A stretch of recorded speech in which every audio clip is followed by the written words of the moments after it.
પૂછે છે કે માં મારો બાપ કોણ છે? આ બધાય છોકરાઓ બાપ બાપ કરે છે તો મારોય બાપ હશે ને, હું કઈ ન બાપ હોતો નથી, મારો બાપ કોણ છે માં? મને જવાબ આપ. ત્યારે રાજપૂતાણી કહે છે કે આ મંદિરમાં બેઠો ને બેટા ઈ તારો બાપ છે.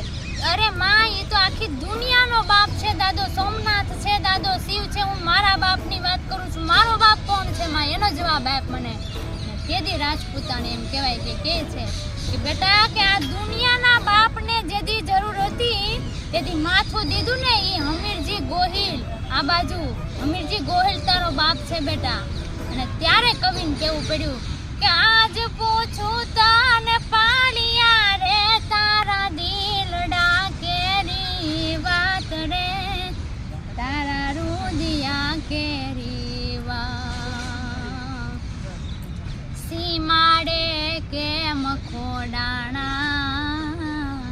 અને સિંદૂરે કેમ રંગાણા. બોલો સોમનાથ દાદા